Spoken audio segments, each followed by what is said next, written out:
ഹരി ഓം. നാരായണീയം ദശകം 85 ജരാസന്ധ വധവും ശിശുപാല വധവും ഒന്നിച്ചാണ് ഈ ദശകത്തിൽ വർണ്ണിക്കുന്നത്.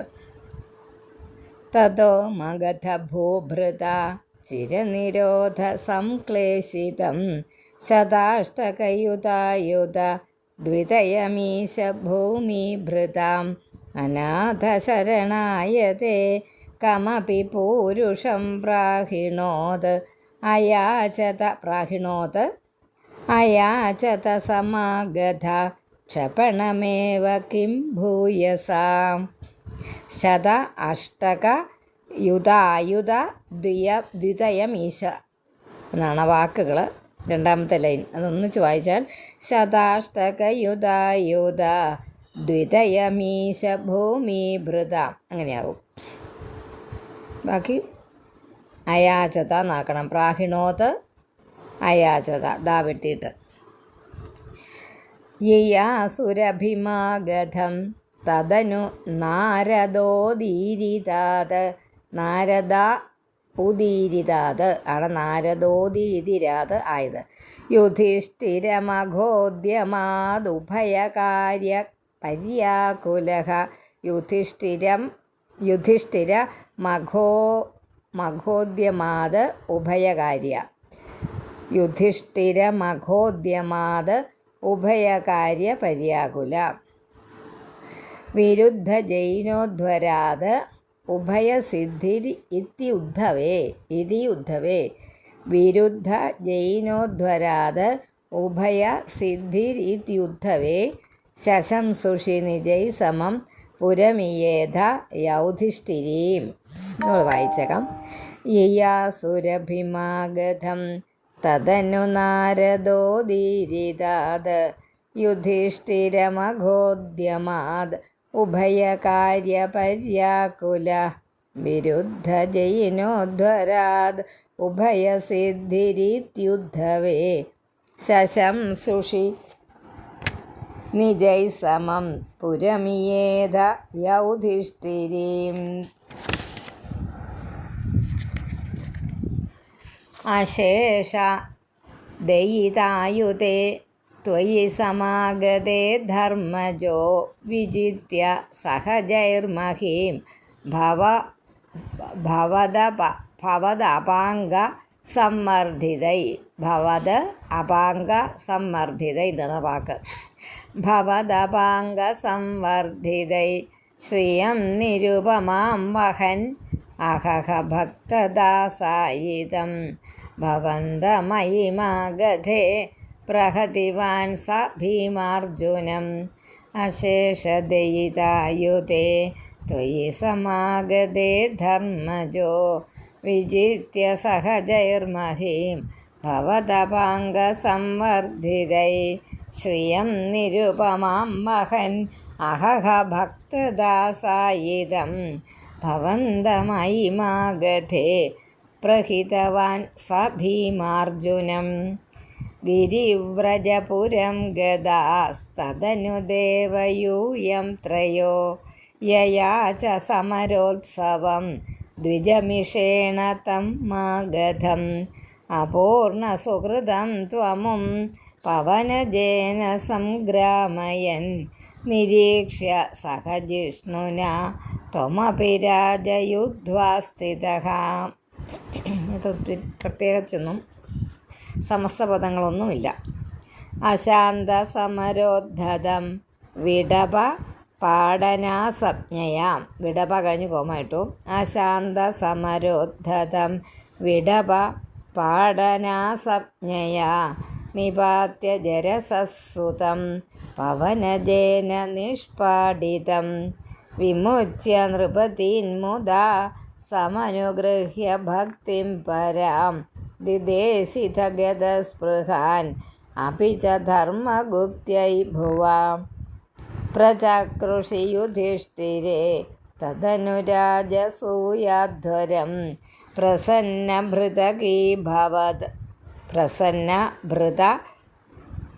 പ്രസന്നഭൃതകീഭവത് സകലരാജകവ്യാകുലം. വാക്കുകൾ കിട്ടിയോ? പ്രസന്ന ഭൃതകീ ഭവത് സകല രാജക വ്യാകുലം ത്വമപ്യയി ജഗത്പദേ ദ്വിജപദാവനേ ജാതികം ചകർഥ കിമും കഥ്യത്തെ നൃപവരസ്യ ഭാഗ്യോന്നതി. ഇങ്ങോട്ട് വായിക്കാം.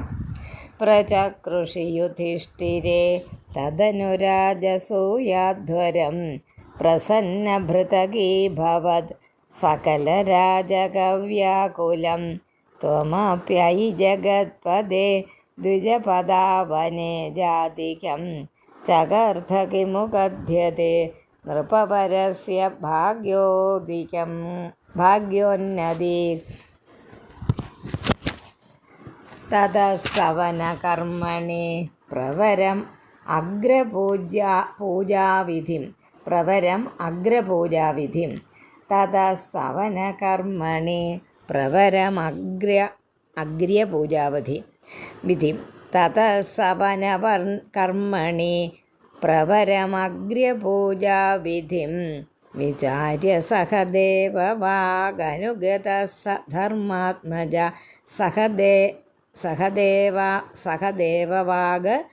സഹദേവവാക്ക് അനുഗതസ. എന്താണ് സഹദേവൻ്റെ വാക്കുകൾ ശരിയാണെന്ന് സമ്മതിച്ചിട്ട് തതസവനകർമ്മണി പ്രവരമഗ്രപൂജാവിധിം വിചാര്യ സഹദേവവാക് അനുഗത സതർധർമാത്മജ വ്യഥത്ത ഭവതേ മുദാ സദസി വിശ്വഭൂതാത്മനെ തദാ സസുരമാനുഷം ഭുവനമേവ തൃപ്തിം ദധൗ. ഇവിടെ വായിക്കാമേ. തദസവനകർമ്മണി പ്രവരമഗ്രപൂജാവിധിം വിചാര്യ സഹദേവവാഗനുഗത ധർമാത്മജഃ വ്യഥത്ത ഭവതേ മുദാ സദസി വിശ്വഭൂതാത്മനെ തദാ സസുരമാനുഷം ഭുവനമേവ തൃപ്തിം ദധൗ.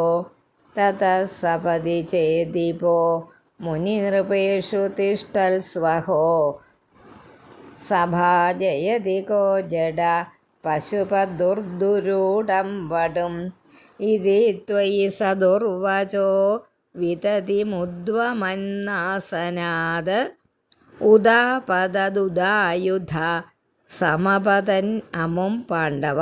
ഇതിനകത്തെ മൂന്നാമത്തെയും നാലാമത്തെയും ലൈൻ ഇതിനകത്ത് സമസ്ത പദങ്ങൾ ഒത്തിരിയുണ്ട്. ഇതി ത്വയി സ ദുർവചോ വിതതി ഉദ്വമൻ ആസനാത്, പിന്നെ ദൂ വെട്ടിയിട്ട് ഉദാപതത് ഉദായുധ. വേറൊരു ലൈനിലെ ചെറിയ അടുത്ത് തന്നെ ആ ബുക്കിൻ്റെ അരികിൽ തന്നെ ആ ശ്ലോകം വരുന്ന ലൈനിൻ്റെ അടുത്ത് ആ ഭാഗത്ത് തന്നെ പെൻസിൽ കൊണ്ട് എഴുതി വെക്കുക. അത് ഉദാപതത് ഉദായുധ.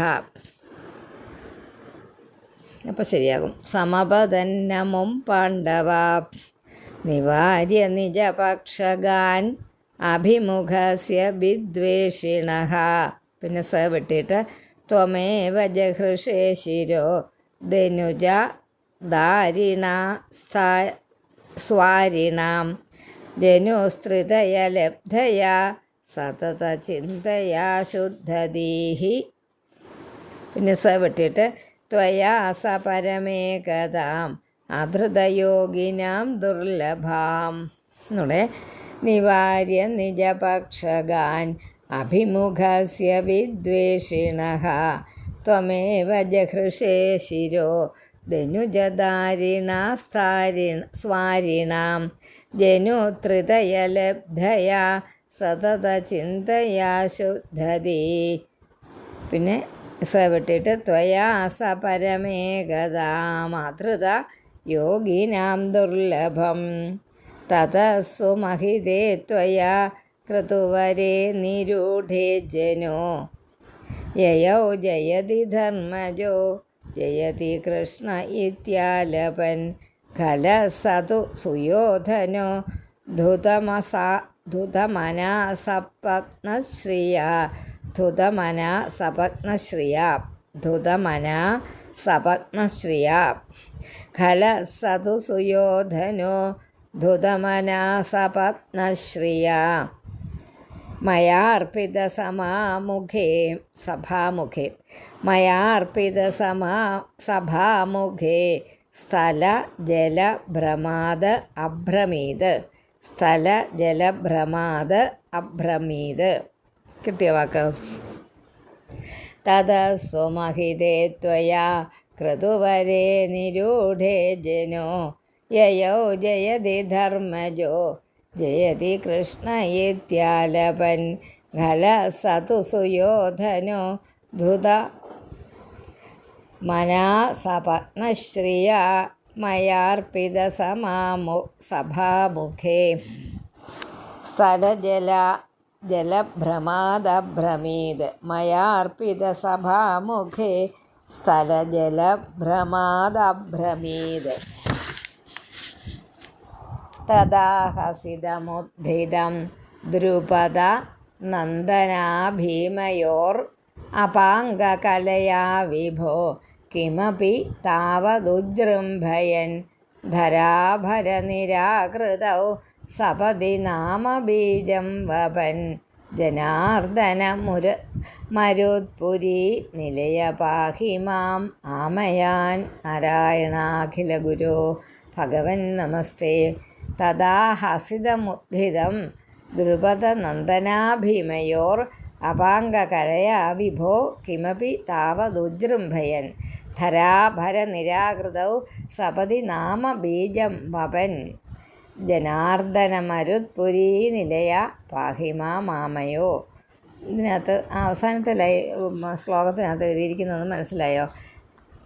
അതൊരു ചെറിയ കഥ ആണ്. ദുര്യോധനൻ ഇന്ദ്രപ്രസ്ഥം കാണാനായിട്ട് ചെല്ലുമ്പോൾ അവിടെ സ്ഥലം ജലം അതാ സ്ഥലം ഏതാ, ജലമുള്ള സ്ഥലമേതാ, സാധാരണ നടക്കാനുള്ള ജലമില്ലാത്ത നല്ല നടപ്പാതയായിട്ടുള്ളത് ഏതാണെന്ന് തിരിച്ചറിയാൻ വയ്യാത്ത വിധത്തിലാണ് ഉണ്ടാക്കിയിരുന്നത്. അപ്പം വെള്ളം ഉള്ളിടത്ത് ഈ ചെല്ലുമ്പം സാധാരണ പോലെ നടക്കും, അപ്പം നനയും. അത് കഴിയുമ്പോൾ അല്ലാത്ത സ്ഥലത്ത് അത് കാരണം കൊട്ടാരത്തിലോട്ട് കയറുന്ന സ്ഥലത്തിൻ്റെ ആ കൊട്ടാരത്തിനകത്തുള്ള ഭാഗങ്ങളാണ്. അങ്ങനെ നടക്കുമ്പോൾ പട്ടുപ്പാവിൽ നിന്ന് ഭീമനും ദ്രൗപദിയും കൂടി ഇത് കാണുന്നുണ്ട്, ദുര്യോധനൻ്റെ വരവ്. അപ്പം വെള്ളമില്ലാത്തടത്ത് വരുമ്പം വസ്ത്രമൊക്കെ പൊക്കി പിടിച്ച് അത് ഓട്ടംതുള്ളലുകാരുടെയൊക്കെ ഇതിനകത്ത് നല്ല രസകരമായിട്ട് വർണ്ണിച്ചിട്ടുണ്ടത്. അപ്പോൾ ഇത് പൊക്കി ഇങ്ങനെ പിടിക്കും ദുര്യോധനെ, ഉടുപ്പൊക്കെ നനയാതിരിക്കാനായിട്ട്. അത് മുണ്ടൊക്കെ നനയാതിരിക്കാൻ വേണ്ടി മുണ്ട് പൊക്കി പിടിച്ചുകൊണ്ട് നടക്കുമ്പോൾ അവിടെ വെള്ളമില്ല, പക്ഷെ വെള്ളം ഉള്ളിടത്ത് ചെല്ലുമ്പം വെള്ളമില്ലാത്തതാണെന്നോർത്ത് നടക്കും. അങ്ങനെ സ്ഥല ജല ഭ്രമാദ അഭ്രമീത്, ആ സ്ഥല ജല ഭ്രമം ഉണ്ടാക്കത്ത രീതിയിലായിരുന്നു ഇന്ദ്രപ്രസ്ഥം ഉണ്ടാക്കിയിരുന്നത്. ആ ദുര്യോധനൻ്റെ വരവ് കണ്ട് ദ്രൗപദിയും ഭീമനും കൂടി ചിരിച്ചു എന്നാണ് പറയുന്നത്, കൈകൊട്ടി ചിരിച്ചെന്ന്.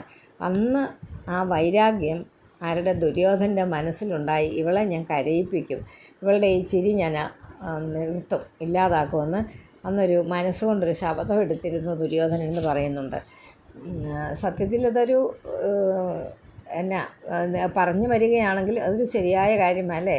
ഒരാൾക്ക് അങ്ങനെ ഒരു അമളി പറ്റിയതിനെ കണ്ട് സന്തോഷിക്കുകയും അതുപോലെ ചിരിച്ച് കൈയടിച്ച് അട്ടഹസിക്കുകയും ചെയ്യുന്നത് ഒരു തെറ്റായ കാര്യമാണ്.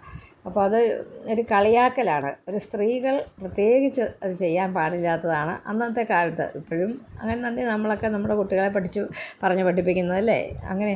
അപ്പോൾ അതൊരു തെറ്റായ ഒരു കാര്യമാണ് അന്ന് ദ്രൗപദി ചെയ്തത്. ആ ഒരു വൈരാഗ്യം ഈ ദുര്യോധനൻ്റെ മനസ്സിൽ കിടന്നിരുന്നു. അതാണ് മഹാഭാരത യുദ്ധത്തിന് ദ്രൗപദിയുടെ ചിരിയാണ് കാരണമെന്ന് വ്യാസൻ തന്നെ പറയുന്നുണ്ട്. ആ ഒരു അട്ടഹാസം സ്ത്രീകൾക്ക് പറഞ്ഞിട്ടുള്ളതല്ല, ഒരു സ്ത്രീയുടെ ചിരിയാണ് മഹാഭാരത യുദ്ധം ഉണ്ടായതെന്ന് പറഞ്ഞാൽ പിന്നെ അതിൻ്റെ അപ്പുറം ഒന്നും നമുക്ക് പറയാനില്ലല്ലോ.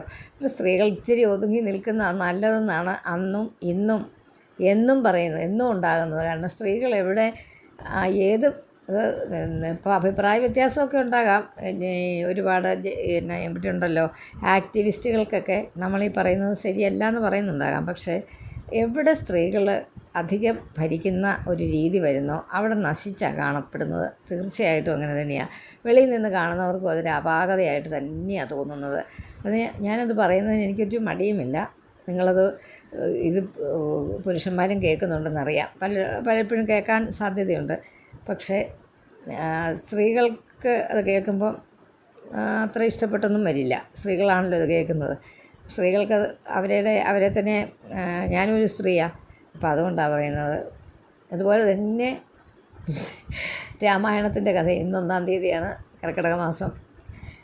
രാമായണം ഒക്കെ തുടങ്ങാറായി. എല്ലാവരും വായനയൊക്കെ പതുക്കെ രാമായണമൊക്കെ പൊടി തട്ടിയെടുത്ത് വായിക്കാൻ തുടങ്ങും. അപ്പോൾ രാമായണ കഥയിലും ഇങ്ങനെയൊരു സ്ത്രീയുടെ, അതായത് സീതാദേവി, നമ്മളെല്ലാം ബഹുമാനിക്കുന്ന സീതാദേവിയുടെ ഒരു ചെറിയൊരു പ്രശ്നം രാവണ യുദ്ധത്തിന് കാരണമാക്കി. എന്താണെന്നറിയാമോ? ലക്ഷ്മണനോട് അത്രയും പരുഷം പറഞ്ഞത്. ജ്യേഷ്ഠൻ്റെ കരച്ചിലാണെന്ന് മാരീചൻ കരയുന്നത് കേട്ടിട്ട് സീതാദേവി പറഞ്ഞു, ജ്യേഷ്ഠൻ കരയുന്നു, ജ്യേഷ്ഠനെ കൊല്ലും, നീ ഓടിപ്പോകൂ, രക്ഷിക്കൂ എന്ന് പറയുമ്പോൾ, ഇല്ല, എൻ്റെ ജ്യേഷ്ഠനെ കൊല്ലാൻ ആ മാരീചൻ്റെ മായയായിട്ട് വന്ന പൊന്മാൻ ഒരിക്കലും സാധിക്കുകയില്ല. ആ മാനിനെ കൊണ്ട് എൻ്റെ ജ്യേഷ്ഠനെ കൊല്ലാൻ സാധിക്കുകയില്ല. എനിക്കറിയാം, ഇതൊക്കെ ആ അസുരന്മാരുടെ മായാ പ്രവൃത്തികളാണ് എന്ന് പറഞ്ഞിട്ടും സീതാദേവി സമ്മതിക്കുന്നില്ല. പറഞ്ഞു വിടുക, അനുജനെ, നീ എന്നെ മോഹിച്ചാണ് എൻ്റെ കൂടെ വന്നത്. ജ്യേഷ്ഠൻ്റെ പത്നിയെ നിനക്ക് പത്നിയാക്കാനുള്ള ആ ആഗ്രഹത്തിൻ്റെ പുറത്താണ് നീ വന്നത്. ജ്യേഷ്ഠൻ മരിച്ചാൽ എന്നെയും കൊണ്ട് നിനക്ക് പോകാമല്ലോ, അതല്ലേ നിൻ്റെ ഉദ്ദേശം എന്ന് ചോദിക്കുമ്പോഴാണ് ചെവി രണ്ടും പൊത്തിപ്പിടിച്ചുകൊണ്ട് ലക്ഷ്മണൻ പോവുകയാണ്. അപ്പോഴേ ലക്ഷ്മണൻ പറഞ്ഞിട്ടാണ് പോകുന്നത്, നീ ഈ ചെയ്ത തെറ്റിൻ്റെ ദുഃഖം നീ അനുഭവിക്കുമെന്ന്, അല്ലേ? അങ്ങനെ ഒരു കാര്യം രാമരാവണ യുദ്ധത്തിലും ഒരു സ്ത്രീയുടെ ഒരു അപക്വമായ തീരുമാനം എന്നാൽ ഞാൻ പറയുന്നുള്ളതിന് കേട്ടോ. ധിക്കാരമെന്ന് പറയാൻ പറ്റില്ല. സീതാദേവി ധിക്കാരമൊന്നും പറഞ്ഞില്ല. പക്ഷേ തൻ്റെ ഭർത്താവിനെ രക്ഷിക്കാൻ അനുജൻ പോകട്ടെ, അനുജൻ പോകൂ, നീ പോകൂ എന്ന് പറഞ്ഞ് ഉന്തിത്തള്ളി വിടുക. അപ്പോൾ സീതാദേവിയുടെ അടുത്തൊന്നും മാറരുതെന്ന് ജ്യേഷ്ഠൻ പറഞ്ഞിട്ടുള്ളത് ഓർമ്മയിൽ വെച്ചുകൊണ്ട് തന്നെ, പക്ഷേ ഒരുപാട് പരുഷങ്ങൾ പറഞ്ഞു, അനാവശ്യങ്ങൾ ലക്ഷ്മണനോട് പറഞ്ഞത് സഹിക്കാൻ വയ്യാഞ്ഞിട്ട് മാതാവിനെ പോലെ കരുതിയിരുന്ന സീതാദേവി അതിൽ അതിക്രമിച്ച് പറഞ്ഞത് കേട്ടിട്ടാണ് ഇങ്ങനെ പോകുന്നതെന്ന് പറഞ്ഞ് ആ ഒരു രാമായണ കഥ ഉണ്ടായത്, രാമരാവണ യുദ്ധം ഉണ്ടായത് ആ ഒറ്റ പേരിലാണ് എന്നും പറയാറുണ്ട്, ആചാര്യന്മാരൊക്കെ പറയാറുണ്ട്. അപ്പോൾ ഇവിടെ ഞാൻ എനിക്കൊന്ന് സ്മരിച്ചെന്നേ ഉള്ളൂ. ഇപ്പോൾ ഈ സ്ത്രീകൾ ചിരിക്കുന്നത്, കളിയാക്കുന്നത്, ആൾക്കാരെ കളിയാക്കുന്നതൊക്കെ ഒന്ന് ശ്രദ്ധിച്ചാൽ കൊള്ളാം. അല്ല, ഈ കാലത്തും ഇതുപോലത്തെ രാമരാവണ യുദ്ധമൊക്കെ ഉണ്ടാകുന്നുണ്ട്. ഹരി ഓം.